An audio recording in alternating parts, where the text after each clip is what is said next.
बिस्मिल्लाहिर्रहमानिर्रहीम। अस्सलाम वालेकुम डियर स्टूडेंट्स।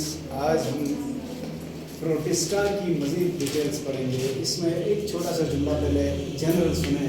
प्रोटिस्टा में लोकोमोटरी भी हैं, सेडेंट्री भी हैं, नॉन मोटाइल वगैरह भी हैं। जो लोकोमोशन करते हैं पानी में ज़्यादातर ये सीलिया या फ्लेजिला या सूडोपोडिया के ज़रिए करते हैं। तो इनकी फर्दर डिटेल्स हम आगे बताएंगे। सबसे पहले प्रोटिस्टा के कितने सब ग्रुप्स हैं? किंगडम प्रोटिस्टा को 3 सब ग्रुप्स में डिवाइड किया गया है। एक है एनिमल लाइफ और इनको कहा जाता है प्रोटोजोआ, और दूसरे हैं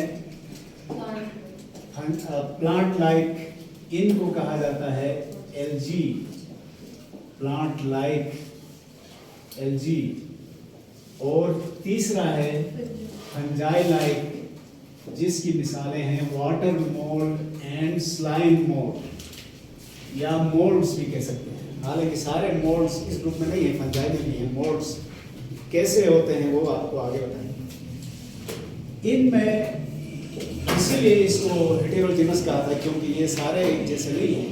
ये प्लांट, ये एनिमल लाइक, ये प्लांट लाइक, वो फंजाई लाइक। अब इनको फर्दर हम डिटेल से पढ़ेंगे। तो सबसे पहले प्रोटोजोआ। जोआ एनिमल्स को कहते हैं, प्रोटो कदीम एनिमल्स, यानी यूं समझ लें कि शुरू के एनिमल्स ये हैं। पहले इनके जनरल कैरेक्टर्स प्रोटोजोआ, फिर जनरल कैरेक्टर्स के बाद हम इनकी फर्दर डिटेल्स पढ़ेंगे कि ये कितने ग्रुप्स हैं और हर ग्रुप में फ़र्क क्या है। तो पहले यूनिक है, ये यूनिसेलुलर हैं या फिर कॉलोनियल हैं, और कॉलोनियल और यूनिसेलुलर के फर्क से आप पहले सवाल। एक्वेटिक है ये। एक्वेटिक में मोस्टली फ्रेश वाटर हैं, कुछ मेरीन भी हैं, और इनमें से कुछ पैरासाइट्स हैं। पैरासाइट्स होने की वजह से ये होस्ट के जिस्म के अंदर रहते हैं, आमतौर पर एंडोपैरासाइट्स। तो ये इनका हैबिटेट भी हो सकता है। इसके अलावा इनमें जो हमारे कोर्स की डिमांड है उस हिसाब से हम बात करें तो पॉलीफाइलेटिक है ये भी। देखें, दो बातें, 2 दफा ये पॉलीफाइलेटिक का जिक्र हुआ। एक तो ओवरऑल प्रोटिस्टा ही पॉलीफाइलेटिक थे, और प्रोटिस्टा के अंदर जो प्रोटोजोआ है वो भी पॉलीफाइलेटिक है। इसका मतलब इस पूरे ग्रुप का इवोल्यूशन एक एंसेस्टर से नहीं हुआ है, अलग अलग एंसेस्टर से ये इवॉल्व हुए हैं, इसलिए इनको पॉलीफाइलेटिक है। फिर इनके जिस्म की खास खास क्या बातें हैं वो आपको बताते हैं। इनमें जो काबिल जिक्र बातें हैं, सेल, यूकैरियोटिक सेल तो है जिसमें सेल मेम्ब्रेन है हस्ब मामूल। सेल मेम्ब्रेन के अंदर साइटोप्लाज्म है, ये भी कोई नई बात नहीं है। न्यूक्लियस ये भी मौजूद है, और न्यूक्लियस इनके बाज़ मेंबर्स में एक से ज़्यादा भी हैं, वो भी आगे हमें पता चलेगा। और तरह तरह के ऑर्गेनल्स भी पाए जाते हैं, मेम्ब्रेन बाउंडेड ऑर्गेनल्स। तो ये एक मुकम्मल सेल है। इन ऑर्गेनल्स में राइबोसोम्स भी हैं, तो ये सब इंडिपेंडेंट सेल्स हैं। अलबत्ता एक यूनिक चीज है, इनके अंदर वैक्यूल्स हो सकते हैं। वैक्यूल खाली थैलियों को कहा जाता है। सिंगल मेम्ब्रेन बाउंडेड थैलियां हैं या वेसिकल्स हैं विच आर कॉल्ड वैक्यूल्स, और इन वैक्यूल्स की अकसाम होती हैं। वैक्यूल का बुनियादी काम क्या है पहले ये समझें। स्टोरेज काम है इनका। क्या स्टोर करेंगे? सेल की जरूरत की हर चीज स्टोर कर सकते हैं, लेकिन बारी बारी बैक वक्त सब चीजें स्टोर नहीं कर सकते। कभी ये पानी स्टोर करेंगे, कभी ये खुराक स्टोर करेंगे, कभी ये वेस्ट स्टोर करेंगे। तो इस हिसाब से इनके नाम हैं। मिसाल के तौर पर फूड वैक्यूल, नाम से जाहिर है ये खुराक स्टोर करता है, और ये परमानेंट नहीं होता। इनके खुराक खाने का अंदाज एंडोसाइटोसिस है। मसलन ये सेल है, बाहर खुराक है, तो इसकी सेल मेम्ब्रेन अंदर की तरफ इन्वेजिनेट हो जाएगी, इसको कहते हैं फूड कप। फूड कप बनने के बाद ये बन जाएगा इस तरह से फूड वैक्यूल, और ये वैक्यूल इससे अलग हो गया तो फिलहाल जिसके अंदर अनडाइजेस्टेड फूड होगी इसको कहा जाएगा फूड वैक्यूल। फूड वैक्यूल नहीं। इस फूड वैक्यूल के साथ लाइसोसोम से अटैच करेंगे। लाइसोसोम आपको मालूम है एंजाइम स्टोरिंग वेसिकल्स है। ये लाइसोसोम की मदद से जब खुराक हजम हो जाएगी तो हजम होने वाली खुराक इस वैक्यूल से डिफ्यूज होकर बाहर निकलेगी साइटोप्लाज्म में, और इसके बाद जब इसमें वेस्ट बचेगा जो हजम नहीं हो सका खुराक का वो हिस्सा जो इस थैली में बच गया है, अब ये वैक्यूल कहलाएगा कंट्रैक्टाइल वैक्यूल। Contractile vacuole. और इनके अंदर कंट्रैक्टाइल वैक्यूल सिर्फ इसको नहीं कहते। ये पहले तो मैं इसको बता दूं ये खाली कैसे होगा, तो एक्सोसाइटोसिस करेगा। ये वैक्यूल जाके इधर अटैच हुआ और सेल मेम्ब्रेन यहाँ से रप्चर हुई, ये सेल मेम्ब्रेन का हिस्सा बन गया और ये सीधी हुई तो वेस्ट सारा बाहर। तो कंट्रैक्टाइल वैक्यूल न सिर्फ अनडाइजेस्टेड फूड को बाहर खारिज करने के लिए इस्तेमाल हुआ है, बल्कि ये जो खास तौर पर फ्रेश वाटर ऑर्गेनिजम्स हैं उनमें कंट्रैक्टाइल वैक्यूल एक्सेस वाटर को खारिज करने के लिए काम आता है। तो बाज के अंदर कंट्रैक्टाइल वैक्यूल्स एक से ज्यादा नहीं हो सकते। तो इस तरह से इनके जिस्म का निजाम चल रहा है। जो चीज भी एक्सेस होगी उसको ये स्टोर करेगा। फूड जब तक स्टोर कर रहे थे तो फूड वैक्यूल कहना ये चाह रहा हूं, the same vacuole may be called food vacuole at one stage and contractile vacuole at another stage. जिस वक्त खुराक स्टोर हो फूड वैक्यूल है, जब वेस्ट स्टोर हो कंट्रैक्टाइल वैक्यूल कहा जाएगा। वैक्यूल के बाद अब जिस चीज पर ज्यादा फोकस है वो है इनका शेल। सब में नहीं है, आगे जिक्र आएगा। इनका दो ग्रुप्स हैं, फोरामिनिफेरा और रेडियोलेरिया। ये क्या करते हैं, यूनिसेलुलर ऑर्गेनिज्म है ये, और इट सिक्रीट्स अ शेल। ये शेल कैल्शियम कार्बोनेट का बना होता है, कैल्केरियस शेल भी कहते हैं इसको। और इस शेल में ये सुराख रखते हैं छोटे छोटे। इन सुराखों के जरिए अपने सूडोपोडिया को, जो टेम्परेरी फुट लाइक स्ट्रक्चर होती है, इनको बाहर निकालते हैं। बाहर निकाल के इसके साथ खुराक को चिपका के वापस अंदर ले जाएंगे। तो इससे क्या होगा, इनको फायदा यह है कि हिफाजत भी हो गई और खुराक को इनटेक करने में कोई रुकावट भी नहीं। तो ये एनिमल मरने के बाद खाली शेल बच जाता है, और ये शेल भी कोरल रीफ फॉर्मेशन में किरदार अदा करता है। कोरल रीफ का आगे किसी जगह जिक्र आएगा कि चाप के डिपॉजिट्स बन जाते हैं इससे, और ये एक का छोड़े हुए एनिमल पर दूसरा नहीं रहता, दूसरा हर कोई अपना ये शेल खुद सिक्रीट करता है अंदर से। इसके अलावा इनमें लोकोमोशन है और नॉन मोटाइल भी हैं। लोकोमोशन के लिए जो स्ट्रक्चर इस्तेमाल होती है वो है सूडोपोडिया, सीलिया और फ्लैजेला। तीन तरह की लोकोमोटरी स्ट्रक्चर्स हैं इनके पास, सूडोपोडिया, फ्लैजेला और सीलिया। किसी के पास सूडोपोडिया होंगे, किसी के पास सीलिया होंगे, किसी के पास फ्लैजेला। जो नॉन मोटाइल है, यूजुअली जो पैरासाइटिक फॉर्म्स है वो नॉन मोटाइल है, उनके पास ये कुछ भी नहीं। तो इसको बाज़ औक़ात लोकोमोटरी ऑर्गन्स कहते हैं, लेकिन मेरे हिसाब से ऑर्गन कहना मुनासिब नहीं है, क्योंकि आप जानते हैं जब कई सेल मिलकर एक काम करते हैं तो उसको टिश्यू कहते हैं। डिफरेंट टिश्यूज मिल जाए तब वो ऑर्गन बनता है। ये तो एक सेल वाले हैं, तो यहाँ टिश्यू नहीं है तो ऑर्गन कहाँ से आएगा। लेकिन बाज़ चीज़ें गलत होती हैं, सब बोलते हैं तो उसको गलतुल आम कहते हैं, वो सही समझा जाता है। तो इनका लोकोमोटरी स्ट्रक्चर कहें तो बेहतर है, लोकोमोटरी ऑर्गन मुनासिब नहीं है। लेकिन बुक्स में लिखा हुआ है लोकोमोटरी ऑर्गन, तो आप वो भी यूज़ कर सकते हैं, या सूडोपोडिया है या सीलिया है या फ्लैजेला, इनकी मदद से ये हरकत कर सकते हैं। इसके बाद एक और चीज़, रिप्रोडक्शन भी इसमें बाकायदा है, और रिप्रोडक्शन एसेक्सुअल भी है, सेक्सुअल भी। अलबत्ता सेक्सुअल के लिए एनिमल किंगडम की एक शर्त है, they have multi cellular reproductive organs, इनके पास मल्टी सेलुलर रिप्रोडक्टिव ऑर्गन्स नहीं है, क्योंकि ये खुद मल्टी सेलुलर नहीं है तो रिप्रोडक्टिव ऑर्गन कैसे?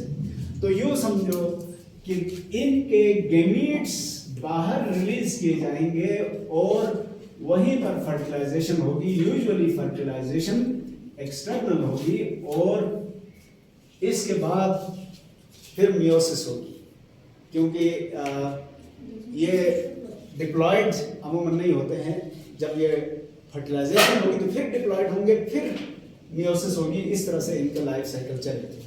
आमतौर पर इसमें एसेक्सुअल रिप्रोडक्शन है और रीजनरेशन की सलाहियत भी बहुत ज़्यादा है। अब हम आते हैं इनकी क्लासिफिकेशन की। क्लासिफिकेशन ऑफ प्रोटोजोआ, इनको 6 फाइला में तकसीम किया गया है।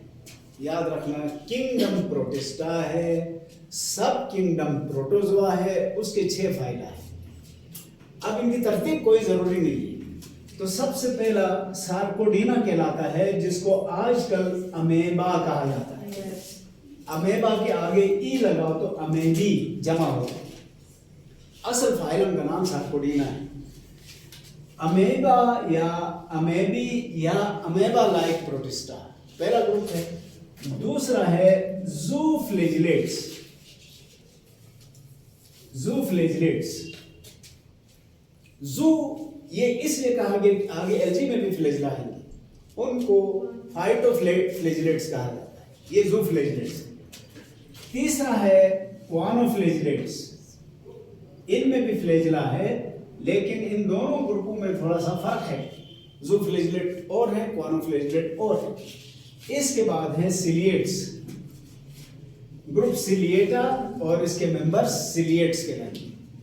और इसके बाद है सार्कोडीना,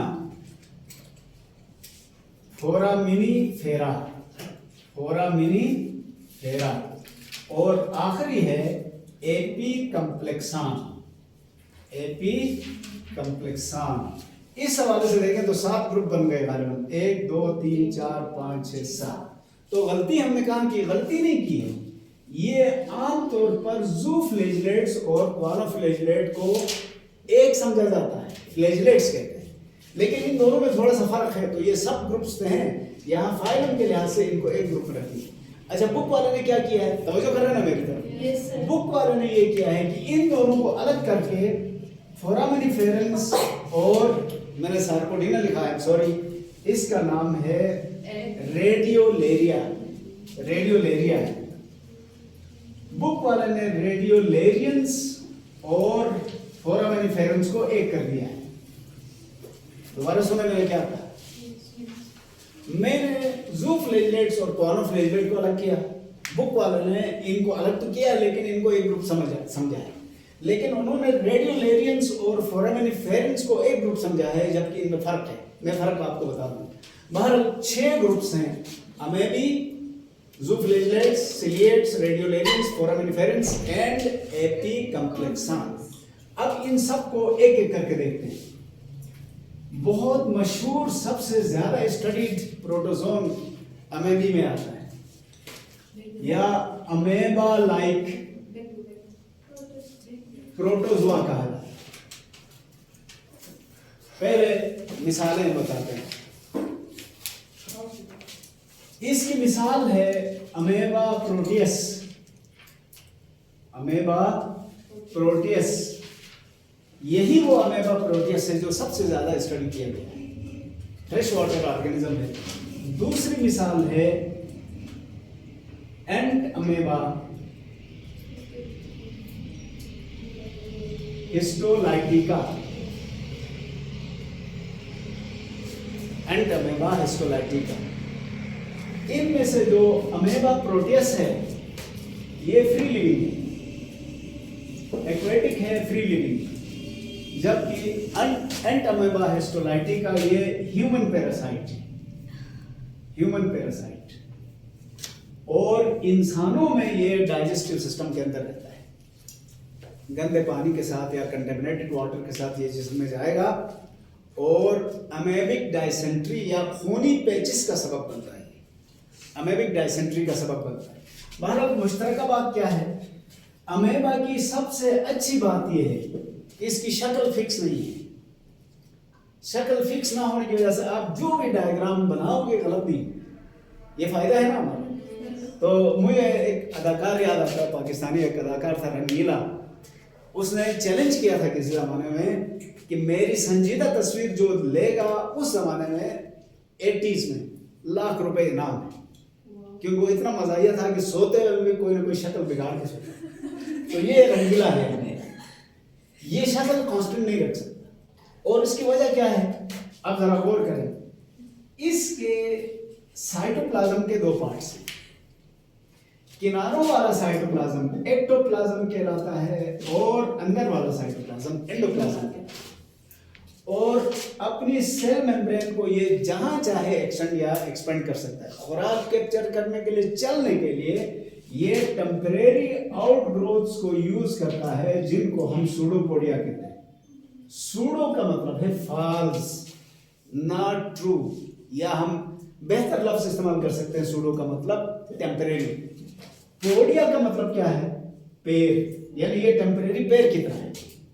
फर्ज करें कि पानी है, हालांकि ये पानी की सतह पर नहीं होता, पानी में डूबा, चलने का अंदाज ये है। इधर ये एक्सटेंड किया, तो जब इधर एक्सटेंड करेगा तो पहले एक्टोप्लाज्म आएगा, फिर एंडोप्लाज्म भी आएगा, फिर यहां से एक और सूडोपोडिया बनाएगा। इस तरह से ये सूडोपोडिया बनाते हुए आगे हरकत करता है। खुराक जैसे अभी आपको बताया था एंडोसाइटोसिस के जरिए खाता है, तो यही जो सूडोपोडिया है ये खुराक कैप्चर करने के लिए इस्तेमाल करता है।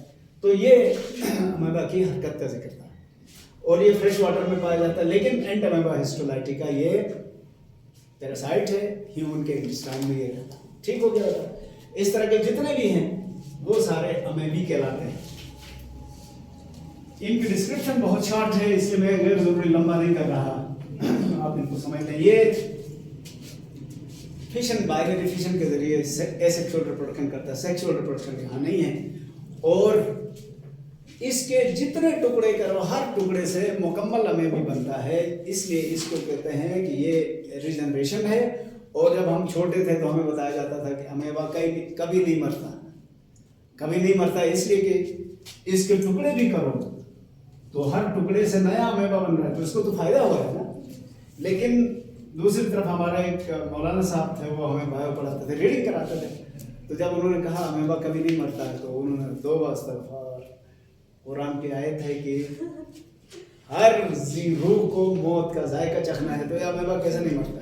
मरेगा, ये भी आग दिखा दो जल के मरेगा, केमिकल डालो मरेगा, लेकिन रिन्यू करता रहता है लाइफ को।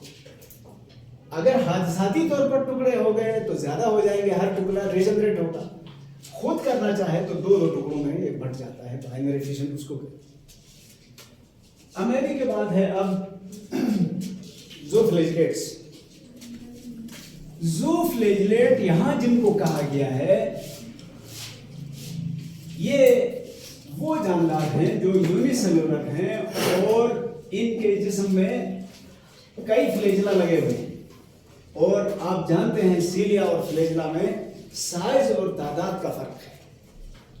साइज बड़ा, तादाद कम हो तो फ्लैजिलम कहलाता है, साइज छोटा और तादाद ज्यादा हो तो उसको सीलिया का है। ये एक जानदार है जिसका नाम है जार्जिया, जार्जिया कहते हैं, जार्डियासिस, इससे बीमारी होती है, ये भी पैरासाइट है। इसी तरह क्वानोफ्लैजिलेट किसको कहते हैं, ये भी फ्लैजिलेट्स हैं, लेकिन ये कॉलोनी की शक्ल में है। ये कॉलोनी है, इसमें एक से ज्यादा सेल इकट्ठे हैं इस तरह से, और ये सेल्स क्वानोसाइट्स कहलाते हैं। इसमें कॉलर होती है ये और एक फ्लैजिलम है।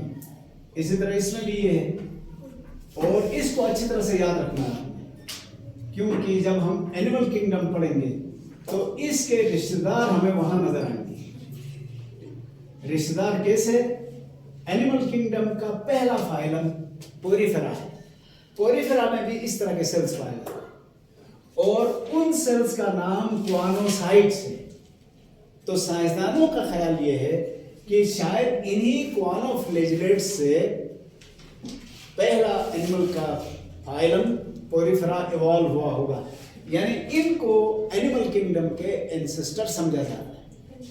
अच्छा, ये पानी में ये तो हरकत कर रहा है ना सीलिया फ्लैजेला की मदद से, लेकिन ये हरकत नहीं कर सकता, सेडेंटरी है। तो फिर फ्लैजेला क्यों रखा है इसने? ये फ्लैजेला पानी में मूवमेंट पैदा करता है। पानी में मूवमेंट या जिसको कहते हैं वाटर करंट, वाटर करंट पैदा होगी तो आसपास का पानी हरकत में रहेगा। हरकत करता हुआ पानी जब सेल के ऊपर से गुजरेगा, अगर उस पानी में कोई खुराक है तो ये क्वानोफ्लैजेलेट्स उस सेल को, उस खुराक को कैप्चर करेंगे, एंडोसाइटोसिस के जरिए अंदर ले जाएंगे, फिर उसको डाइजेस्ट करेंगे। ठीक हो गया? तो ये भी एसेक्सुअल रिप्रोडक्शन करते हैं और ये हरकत नहीं कर सकते, वो हरकत कर सकते। ज़ूफ्लैजेलेट्स के बाद है अब बारी सिलिएट्स की। सिलिएटा, सिलिएटा के मेंबर्स को सिलिएट्स कहा जाता है।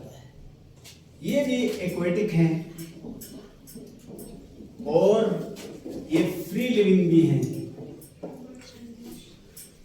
मोटाइल भी हैं, सेसाइल भी हैं। सेसाइल और सेडेंटरी का मतलब एक ही है। जो हरकत ना करे उनको सेसाइल या सेडेंटरी कहते हैं, जो हरकत करे उनको मोटाइल। अच्छा, इसकी बहुत मशहूर मिसाल हमारे सामने पैरामेशियम है। पैरामेशियम को किसी जमाने में स्लीपर एनिमलक्यूल कहा जाता है। एनिमलक्यूल का मतलब है हैवानचा, छोटा सा एनिमल, और स्लीपर इसकी शेप की वजह से। इसमें सीलिया लगे हुए हैं, ये बहुत सारे, इधर तवज्जो करें बेटा। ये सीलिया आप मत समझना कि सिर्फ ये किनारों पर लगे हुए, सीलिया इसके पूरे जिस्म को कवर करते हैं और इसका डायरेक्शन ऑफ मूवमेंट यूजुअली उस तरफ है। अमूमन ये साइड चेंज करने की जरूरत नहीं है, अमूमन ज्यादातर ये इस डायरेक्शन में चलता है, तो ये इसका फ्रंट है। अच्छा, इसमें एक और खास बात ये है कि ये साइटोफेरेंक्स हल्क और यहाँ भी सीलिया लगे हुए हैं और इसका अगला हिस्सा थोड़ा खुला हुआ है। खुराक यहाँ से इंटर होती है और ये खुराक यहाँ से फूड वेक्यूल बन के कट के अलग हो जाती है। इसका मतलब है कि इनकी ये मेम्ब्रेन घूम रही है इस तरह, और यहाँ खुराक हजम होने के बाद ये कंट्रेक्टाइल वेक्यूल बनकर किसी और जगह जाके अटैच हो जाता है। अटैच होने के बाद क्या होगा, वेस्ट बाहर जाएगा, इस जगह को साइटोप्लाज्म के बाहर इस वक्त में तफसील में नहीं जा रहा। इनकी एक और खास बात है, दो तरह के न्यूक्लियाई हैं इनके पास, एक छोटा एक बड़ा। बड़े को कहते हैं मैक्रो न्यूक्लियस और छोटे को कहते हैं माइक्रो न्यूक्लियस। माइक्रो न्यूक्लियस, जो मैक्रो न्यूक्लियस है वो सेल की सारी एक्टिविटीज को कंट्रोल करता है, जबकि माइक्रो न्यूक्लियस सेक्सुअल रिप्रोडक्शन में किरदार अदा करता है। ये एनिमल का ग्रुप है जो सेक्सुअल और एसेक्सुअल दोनों तरह के रिप्रोडक्शन करता है। सेक्सुअल रिप्रोडक्शन कॉम्प्लिकेटेड है, कंजुगेशन कहते हैं इसको, जहां एक्सचेंज ऑफ जेनेटिक मटेरियल किया जाता है। अच्छा, इनका एक मेंबर है, ये इस तरह से है, ये इसको कहते हैं वर्टिसिला। ये सेडेंटरी है, हरकत नहीं कर सकता। तो फिर ये सीलिया क्यों है? ये सीलिया भी मूव करते रहेंगे तो पानी अंदर जाएगा, उस पानी में से खुराक को फिल्टर करेगा, वर्टिसिला। इसी तरह एक और है स्टेंटर। जी, मैक्रोन्यूक्लियस किसमें काम करते हैं? क्या काम करते हैं? मेटाबॉलिज्म, सेल की सारी एक्टिविटीज अदर देन रिप्रोडक्शन उसको कंट्रोल करता है। ये स्टेंटर, ये भी हरकत नहीं कर सकता। तो ये एक्वेटिक है, ये भी एक्वेटिक है, लेकिन ये मोटाइल है, वो हरकत नहीं करता। तो याद रखना, फ्लैजेला या सीलिया का काम सिर्फ हरकत नहीं है, वो पानी में भी मूवमेंट जनरेट कर सकते हैं, जिसकी वजह से इन तक खुराक आती जाएगी और ये खुराक को ट्रेड करेंगे। तो ये था जी सिलिएटा। अब इसके बाद है जी इसके बाद है फोरामिनिफेरा और रेडियोलेरिया। जरा तवज्जो करना, फोरम्स भी कहते हैं इनको। फोरम्स पूरा नाम है फोरामिनिफेरा। ये यूनिसेलुलर है, एक्वेटिक है। यूनिसेलुलर, एक्वेटिक और सेडेंटरी, हरकत नहीं करते। खास बात यह है कि they have a shell and this shell is composed of calcium carbonate. बस ये याद रखना। थोड़ा तवज्जो चाहूंगा इधर। ये सेल है, पहले बताया था ना, इनमें ये इन्होंने शेल सिक्रेट किया है। शेल के अंदर एनिमल है, एनिमल खुद यूनिसेलुलर है, और ये एनिमल जरूरत के तहत सूडोपोडिया बनाकर इन होल्स के जरिए बाहर निकालता है। और इनके सूडोपोडिया ब्लंट है। ब्लंट का मतलब ये बहुत ज्यादा शार्प नहीं है। ये बाहर निकालते हैं और फ्लैजेला के सूडोपोडिया के साथ खुराक चिपकती है तो इसको वापस रिट्रीट करते हैं अंदर। बाद बात ये दो सूडोपोडिया आपस में मिल भी जाते हैं, तो खुराक चिपकी, इसको इन्होंने रिट्रीट किया अंदर और खुराक खाएंगे। तो शेल किस चीज का बना हुआ है इनका? Calcium carbonate. दूसरा ग्रुप है जिसको कहा जाता है रेडियोलेरियंस। इनका शेल सिलिकॉन का बना हुआ है। सिलिकॉन या सिलिशियस सेल है, शीशे की तरह। तो उनका शीशे की तरह नहीं है, इनका शीशे की तरह है। और दूसरी बात यह है कि इसमें भी सुराख है शेल में, और एनिमल इनका भी अंदर है। ये एनिमल दो तरह के सूडोपोडिया बनाता है, एक बहुत लंबे, एक थोड़े से छोटे। लेकिन ये लंबे हो या छोटे हो, शार्प होते हैं। ये उनकी तरह ब्लंट नहीं है। ये मेरी बात समझ में आ रही है ना? तो इनको रेडियोलेरियंस कहने की वजह ये है कि एक तो इनके सूडोपोडिया रेडिएशन की तरह लगते हैं, दूसरा जब रोशनी पड़ती है तो ये चमकते नहीं। चमके क्यों? सिलिकॉन का सेल बना, सिलिशियस शेल। इस शेल की वजह ये चमकीले ही डिम है। तो ये दोनों शेल वाले हैं, यूनिसेलुलर हैं और हरकत नहीं करते। इनके सूडोपोडिया खुराक कैप्चर करने के काम। ठीक हो गया? आखिरी ग्रुप की तरफ आते हैं। आखिरी ग्रुप उसको कहते हैं एपीकम्प्लेक्सान। इसका नाम क्या है? एपीकम्प्लेक्सान। ये यूनिसेलुलर है, सारे मैं समझ गया हूं। यूनिसेलुलर हैं और ये सब के सब पैरासाइट्स हैं। पैरासाइट्स। इसकी बहुत मशहूर मिसाल है प्लाज्मोडियम। नाम सुना है ना आपने? और प्लाज्मोडियम क्या कॉज करता है? मलेरिया। आज तक दुनिया में जितने इंसान मरे हैं बीमारियों में, मलेरिया से मरे हुए एक तरफ करो, बाकी सबको एक तरफ करो तो मलेरिया वालों की तरफ जाए। इंसान का कातिल है ये। अच्छा, इसको एपीकम्प्लेक्सान क्यों कहते हैं? इनमें कोई लोकोमोटिव स्ट्रक्चर नहीं है, अलबत्ता रिप्रोडक्शन के एक मरहले पर इनमें एक इस तरह की स्ट्रक्चर वजूद में आती है, रिंग लाइक शेप बनती है। इस ऊपर वाले स्ट्रक्चर को एपिकल कॉम्प्लेक्स कहा जाता है। एपिकल कॉम्प्लेक्स, इसी से एपीकम्प्लेक्सान बनाया। ठीक हो गया? मैं दोबारा बताता हूँ। इनकी रिप्रोडक्शन के दौरान, लाइफ साइकिल के दौरान एक मरहला ऐसा आता है जब ये रिंग शेप के हो जाते हैं। रिंग में जिस तरह नट लगा होता है, इस तरह एपिकल कॉम्प्लेक्स इनके ऊपर साइड पर एक एपिकल कॉम्प्लेक्स वजूद में आता है, जिसकी वजह से इनको एपीकम्प्लेक्सान कहते हैं। और ये सब के सब पैरासाइटिक हैं। बहुत सारे ह्यूमन के पैरासाइट, बहुत सारे नॉन ह्यूमन के पैरासाइट्स हैं और दे कॉज डिजीज। ठीक हो गया? हमने प्रोटोजोआ कंप्लीट कर दिया। ये एपिकल कॉम्प्लेक्स अलग कुछ होता है? अलग नहीं होता है, ये इसी सेल में अपीयर हो जाता है, फिर ये शेप चेंज हो जाती है। जी, ये अलग होने वाली चीज नहीं है।